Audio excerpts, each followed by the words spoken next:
Selamat datang di Pojok Santai.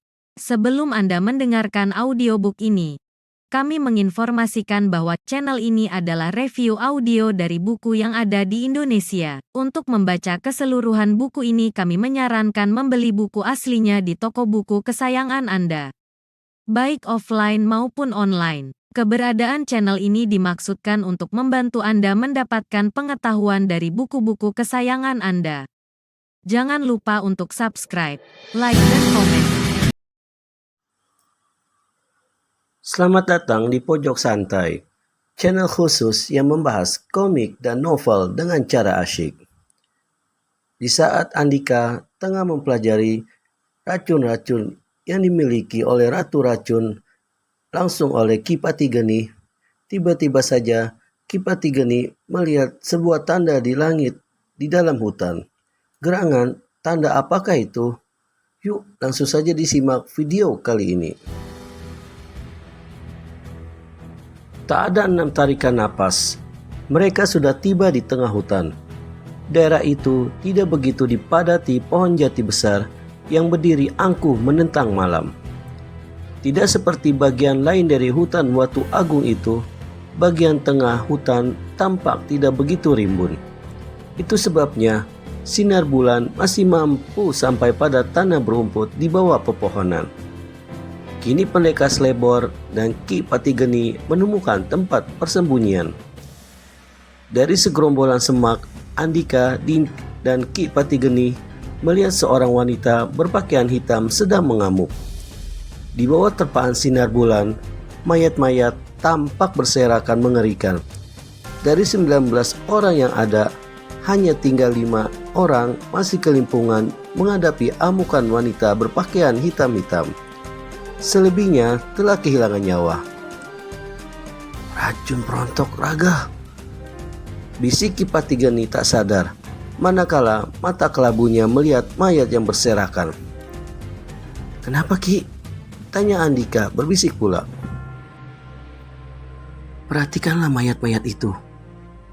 Tubuh mereka yang cerai-berai menggigitkan itu akibat racun perontok raga, jawab Ki Patigeni menjelaskan. Astaga, desis Andika bergidik. Kalau Ki Patigeni tidak memberitahu, mungkin pendekar Slebor tidak akan memperhatikan keadaan mayat-mayat korban wanita berpakaian hitam itu. Yang menarik perhatiannya justru wanita itu. Andika merasa ada sesuatu yang ganjil. Entah apa, belum bisa dipastikan. Yang pasti, Andika hanya mengenal wanita kejam itu sebagai Ratu Racun. Jadi bagaimana Ki? Apa kita harus turun tangan atau membiarkan perempuan gila itu menghabisi lawannya? Tanya Andika meminta pertimbangan Ki Patigeni. Biarkan saja mereka saling bunuh, jawab Ki Patigeni dingin. Apa? Bagaimana kau bisa berkata seperti itu Ki? Wanita itu memperlakukan manusia tak lebih daripada binatang. Kita harus segera menghentikan perbuatan biadabnya. Andika agak terkejut juga. Yang dibantai wanita itu memang binatang. Kau lupa, mereka adalah sisa-sisa gerombolan begal irang.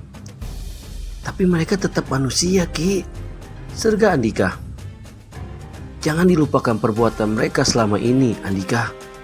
Tidak ada manusia yang sebiadab mereka. Mereka lebih buas daripada binatang. Mereka tak lain hewan berwujud manusia. Jadi pantas saja kalau mendapat perlakuan seperti itu, urai Ki Patigeni datar. Andika pun terdiam. Setelah dipikir-pikir, ucapan lelaki tua itu memang ada benarnya. Sementara itu, pertarungan antara Ratu Racun melawan sisa-sisa gerombolan begal ireng hampir selesai. 2 orang lagi telah terbunuh dengan tubuh cerai-berai. Kini tinggal 3 orang lagi yang tersuruk-suruk ketakutan tanpa berani melakukan serangan. Mana bantuan dari kawan-kawan kita? Teriak seorang lelaki pada kawannya.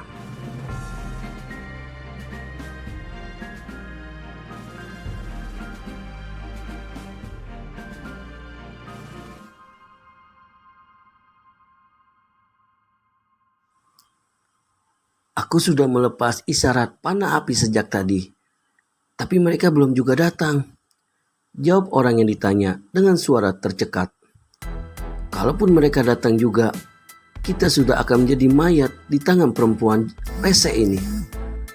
Lebih baik lari saja, usul lelaki lain.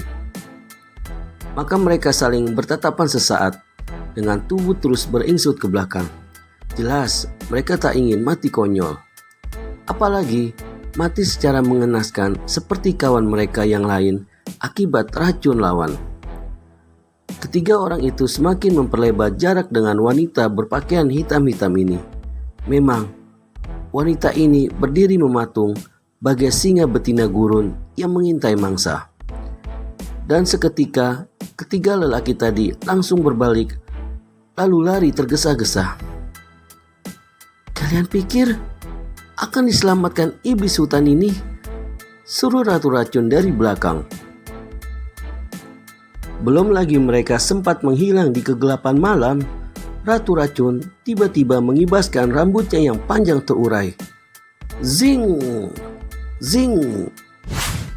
Beberapa helai rambut Ratu Racun seketika terlepas, lalu meluncur cepat dalam keadaan meregang kuat ke arah tiga lelaki tadi.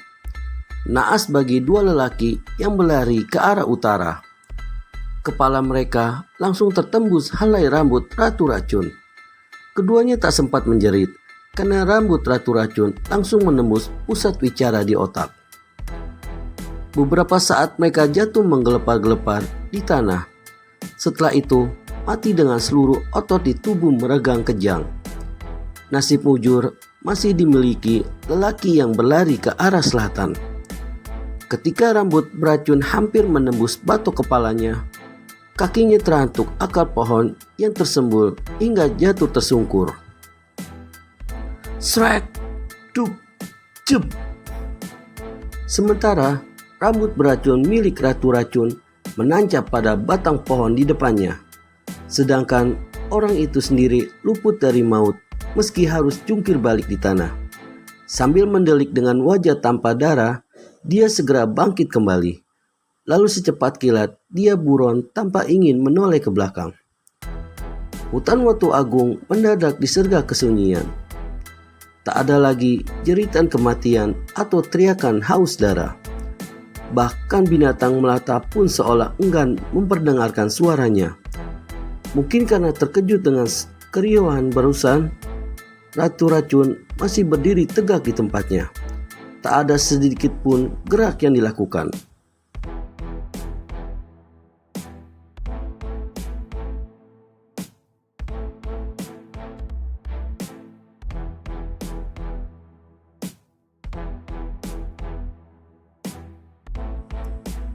Hanya sepasang bola matanya yang mengawasi puas pada mayat-mayat korbannya. Tak jauh di belakang wanita itu, Andika dan Ki Patigeni masih mengawasi gerak-geriknya. Mereka ingin tahu apalagi yang hendak diperbuat wanita itu. Ternyata orang yang diawasi hanya bersiap untuk pergi dari tempat itu. Kita cegah Andika, tampaknya dia akan pergi, bisik Ki Patigeni seraya hendak bangkit dari semak-semak. Tunggu Ki, tahan Andika. Dipegangnya bahu kurus Ki Patigeni. Tentu saja tindakan Andika membuat lelaki tua itu heran. Belum lama tadi justru Andika yang ingin segera turun tangan. Kini setelah Ki Patigeni memutuskan untuk segera mengambil tindakan, anak muda itu malah menahannya. Kenapa? Tanya Ki Patigeni ingin mengetahui alasan Andika. Aku merasa ada sesuatu yang ganjil Ki, ungkap Andika. Di dunia ini memang banyak manusia yang ganjil. Bukan itu Ki. Lalu apa? Entahlah, aku juga belum bisa memastikannya. Siapa itu? Tiba-tiba Ratu Racun berseru lantang. Rupanya telinganya menangkap kasak-kusuk di balik semak-semak di belakangnya. Kalau tadi perhatiannya terpusat pada lawan sehingga tak memperhatikan keadaan sekitar, Kini pendengarannya bisa lebih dipusatkan pada suara-suara yang mencurigakan. Kipati Geni memandang Andika dengan senyum kecil. Bahunya dinaikkan sedikit, mengisyaratkan kalau akhirnya mereka mesti keluar juga. Tapi Andika tak mau mengambil langkah pertama, kalau langkah kedua masih bisa diusahakan. Maka kembali Kipati Geni ditahannya. Sementara Kipati Geni bertanya-tanya sendiri dalam hati, apalagi yang ingin diperbuat anak muda ini? Andika memberi isyarat pada Kipati Geni dengan telunjuknya ke belakang. Orang tua itu pun menoleh ke arah yang ditunjuk Andika. Kiranya apa yang ditunjukkan Andika pada Kipati Geni? Daripada penasaran gak karuan, segera dapatkan jawabannya di video selanjutnya hanya di channel Pojok Santai. Segera subscribe dan tekan tombol lonceng untuk mendapat notifikasi video terbaru dari kami. Terima kasih dan sampai bertemu kembali.